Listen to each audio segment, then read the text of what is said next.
Hello, this is Dave Sugarbaker, and this date is August 27th, 2023. And just got back from my two churches, and I'm going to record this for people who aren't local or who are out of town at the moment. So I'm going to quote from Genesis, the 6th chapter, and I'll be brief about the quote. I won't read the whole thing. But this is part of the story of Noah and the ark. Now the earth was corrupt in God's sight, and the earth was filled with violence. And God saw the earth, and behold, it was corrupt, for all flesh had corrupted their way on the earth. And God said to Noah, I have determined to make an end of all flesh, for the earth is filled with violence through them. Behold, I will destroy them with the earth. Make yourself an ark of gopher wood. Make rooms in the ark and cover it inside and out with pitch. So God has decided that it's all bad, and except for Noah, he's going to wipe everything out. Noah and the animals. There are flood stories in other cultures in the Middle East. It's not unique to the Jews. The Gilgamesh epic is another one. Same kind of universal flood, and the hero is advised by God, who's causing the flood, to make himself a boat and float it out. I'm sure there were huge floods in the region in the memory of various prehistoric groups. And it was an important thing to include this flood story in the early chapters of Genesis. And I'll get to the why of that soon. But God creates human beings right at the beginning of the Old Testament in Genesis, and immediately begins to have trouble with them. First, they break the one and only rule in the Garden of Eden. It's not that there are lots of rules, there's only one, and they find it and they break it. They get themselves kicked out of the garden. Then Cain kills Abel. Then the sons of the gods intermarry with the daughters of men, and they produce a race of giants. And then everybody runs amok. The passage that we saw today, God saw the earth, and behold, it was corrupt, for all flesh had corrupted their way upon the earth. And God decides to wipe out all that he had created in a great flood, and only Noah and his family and pairs of all the birds and the animals that would fit on the ark are saved. So maybe God felt he had solved the problem that he was having with his creation, particularly with human beings. But there was more. The people, after the time of Noah, multiplied and got together, and they were building a tower to invade heaven. That's the story of the Tower of Babel.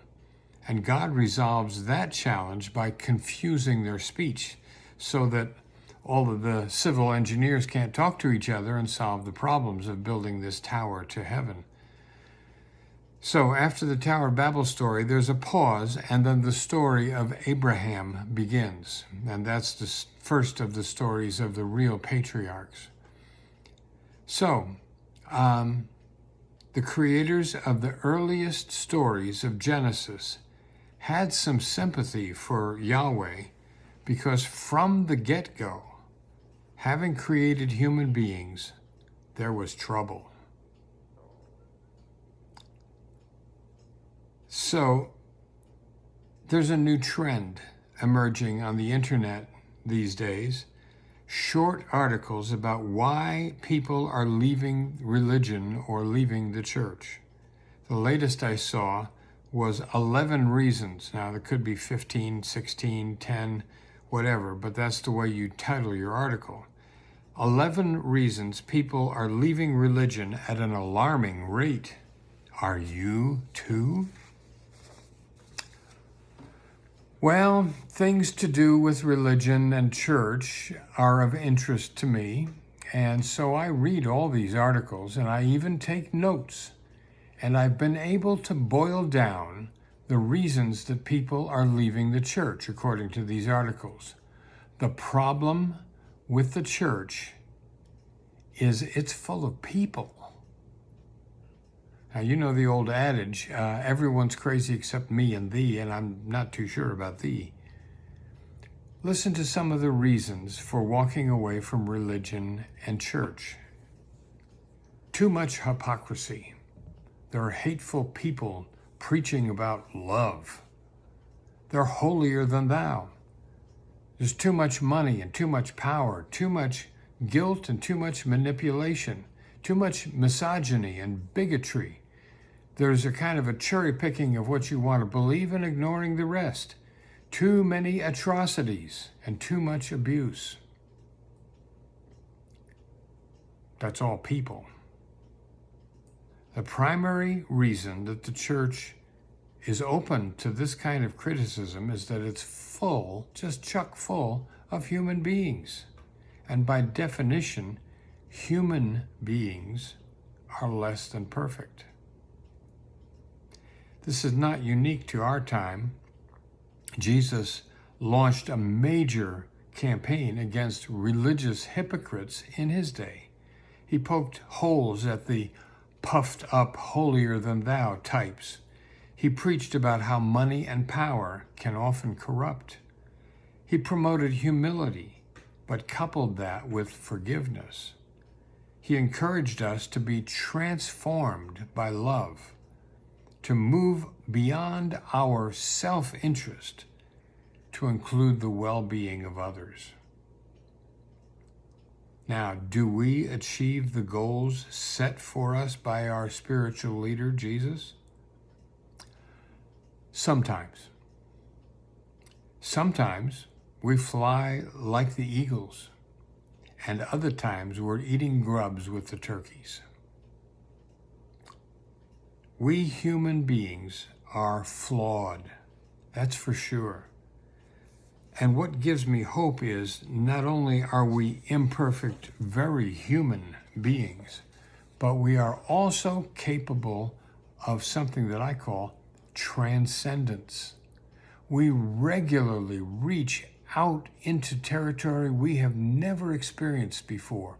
We push to achieve more than anyone has accomplished ever before us.